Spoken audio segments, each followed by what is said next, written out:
Hi guys, welcome back to the channel. Okay, today we're taking a look at the Tinson Pen Aerodrome, and this aerodrome, it's not used very much now. It can't take international flights because it's too small, and it's not an airport because it doesn't have all the infrastructure. So that's why it's called an aerodrome, and it's used basically for domestic flights within the island. And there aren't many domestic flights because you have the highways, you have basically a few persons don't fly that much. But what it's popular for, it's a training school, and it's used for cargo, small cargo, those kind of things within the island.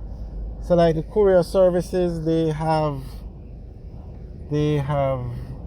outlets out here, and if you want to learn to fly, they have training schools out here. As you can see, we're going to show you a picture of one of the planes that use this airport. It's a small plane. Here is a picture of one. So persons were saying that this area should be used for something else, and it would be nice if, I think what I heard them mention is like a cargo facility. I think probably Vernon Field, they were trying, well, Vernon Field is going to be upgraded to an international airport because Central Kingston, or Central Jamaica, sorry about that guys, Central Jamaica doesn't have an international airport. Okay, up there you can see the tower. Currently today there are only 3 international airports. The largest, which is the Kingston International Airport, that's in Montego Bay. That's also the busiest. That's the one that mostly tourists, or the majority of persons that use that one, is tourists. Then you have the Norman Manley International Airport in Kingston, and that's the one that mostly business travelers would use, or since Kingston and St. Andrew, Portmore, St. Catherine, they have the largest population in Jamaica. Those persons use that airport, which is kind of something to take note of. More visitors coming to Jamaica through the Kingston International Airport than you have Jamaican people traveling. Just something to take note of. Alright, and then the third airport now is the Ian Fleming International Airport, which is in Boscobel, St. Anne. It's just on the outskirts of Ocherius. Probably Ocherius didn't have any space, that's why they built the airport, but it's very close to Ocherius. And that airport now, it can take international flights, but it's not as busy as the other two. So you have an airport in Kingston, you have an airport in St. James or Montego Bay, and you have an airport in St. Anne, like Boscobel.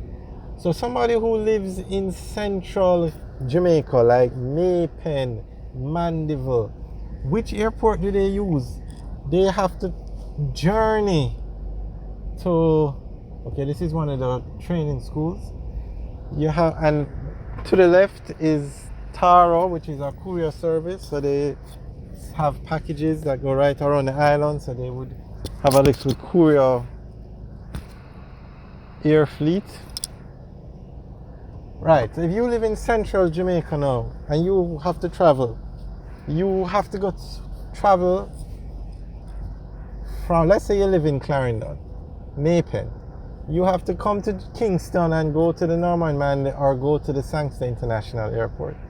So they said that they're going to build a 4th international airport at the Vernon Field.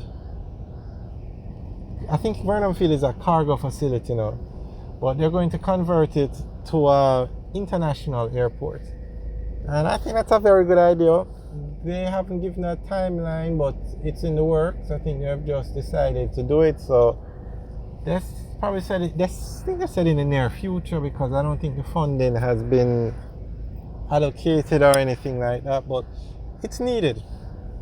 It's definitely needed. And something more needs to be done with this Tinson Pen Airport. You can't have it just sitting down idle like that. I'm assuming it's the Airports Authority of Jamaica that has ultimate control over it. They might have their own management company, but they would report to the Airport Authority of Jamaica, and they fall under the Ministry of Transport. So this is definitely something that can be improved on. What you guys think of the Tinson Pen Aerodrome, and what you think could be done with it to get it going, you know? It's just empty there now.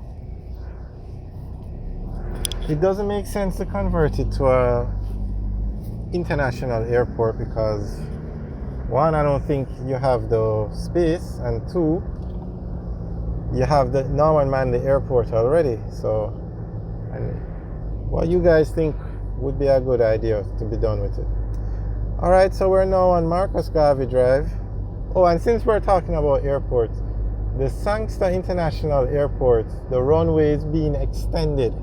And when it's extended, that runway will be longer than the one at Norman Manley.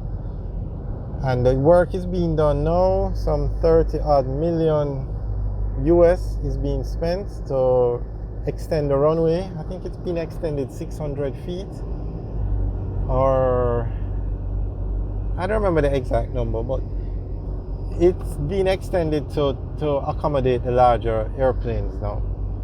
And it's going to be longer than the one at Norman Manley. It's going to be longer than the runway at Norman Manley International Airport. We have videos up of the construction of the runway, the extension, so you can look at it on the channel. And somebody was saying, could they extend the Norman Manley International Airport if needed? And it could be done, but they would have to extend the runway into the harbor. I'm sure it can be done. I mean, people build islands in the harbor now, in the ocean, sorry.